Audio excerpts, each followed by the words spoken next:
Sainte Jeanne d'Arc, que nous fêtons aujourd'hui, nous semble un modèle difficile à imiter, parce qu'évidemment, on voit sa vie qui est assez extraordinaire. Et c'est vrai que nous ne pourrons pas imiter, sans doute, sa mission toute particulière. Mais en revanche, si l'Église l'a canonisée, la présente à tous les fidèles comme une sainte, c'est parce que nous pouvons aussi les imiter. Donc, chers enfants, prenez Sainte Jeanne d'Arc comme modèle de sainteté. Elle ne savait ni lire ni écrire, alors c'est peut-être pas là qu'il faut l'imiter, mais elle avait appris ses prières, en famille, de sa maman en particulier. Elle connaissait aussi son catéchisme, et elle vivait habituellement sous le regard de Dieu. On peut dire que c'était une bonne petite chrétienne, pour qui la vie, c'était toujours une vie avec le Seigneur et sous son regard. Et en plus des prières familiales qu'elle aimait à réciter, elle se réservait des moments de prière personnels. Vous voyez, c'est pas parce qu'on fait la prière en famille, notamment le soir, qu'il faut se dire que on ne doit pas quelquefois prier aussi tout seul, pour montrer à Dieu que notre cœur est pour lui. Elle aimait en particulier aller prier dans une petite chapelle, la chapelle Notre-Dame de Bermond. Ses parents ont été, et c'est logique, ses premiers éducateurs. Mais à partir de 13 ans, et là évidemment c'est quelque chose de tout à fait particulier, c'est l'archange Saint-Michel et Sainte Catherine et Sainte Marguerite, qui étaient deux vierges martyrs, qui vont devenir, de nouveaux éducateurs. Ils vont parfaire son éducation chrétienne, lui rappelant, et nous pouvons l'entendre pour nous, lui rappelant d'être bonne et sage et courageuse. Et elle se prépare ainsi pendant quelques années à sa grande mission, en essayant tout simplement de bien faire les petites choses. Vous voyez, pour être fidèle dans les grandes choses, si Dieu nous en demande un jour, il nous faut commencer par être fidèle dans les petites choses de chaque jour. Et c'est peut-être la première leçon, chers enfants et chère Louise, que nous pouvons retenir. Être fidèle dans les toutes petites choses de chaque jour pour que nous puissions être fidèles dans les grandes choses. La deuxième leçon, peut-être, que nous pouvons retenir et que vous pouvez retenir, chers enfants, c'est que quand Dieu demande quelque chose, quand il appelle ou ordonne, il nous faut obéir. Vous connaissez certainement la devise de Sainte Jeanne d'Arc, « Dieu premier servi ».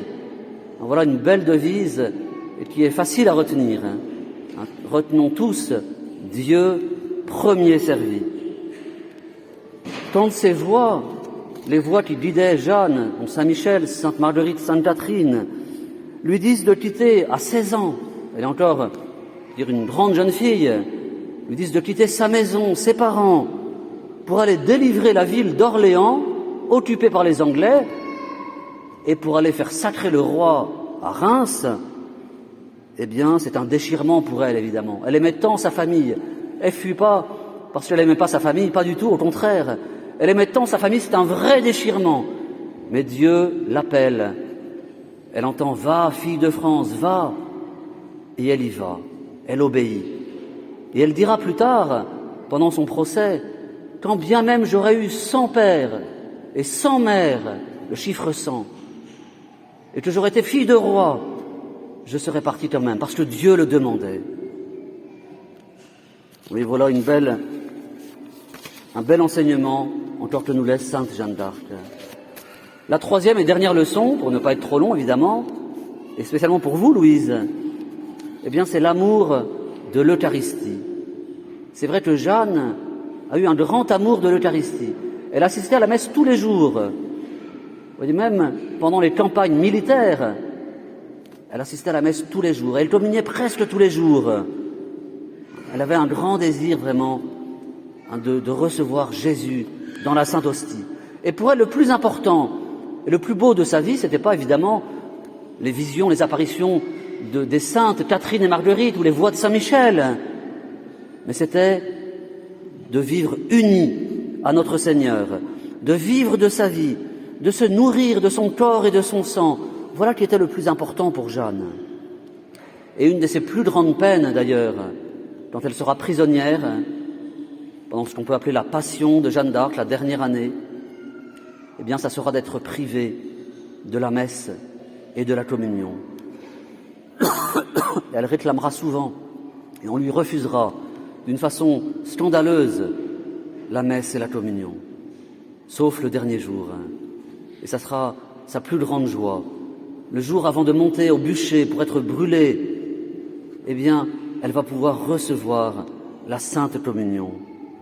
Alors demandons à Jeanne, et spécialement vous, Louise, demandez à Jeanne d'avoir un grand amour de la communion, de bien la préparer, pas seulement la première communion, mais chacune de nos communions, de recevoir Jésus dans un cœur bien pur et de ne pas oublier, après la communion, de remercier dans une belle prière, en fermant les yeux, en comprenant que Jésus est dans notre cœur, de dire merci à Dieu, merci à Jésus.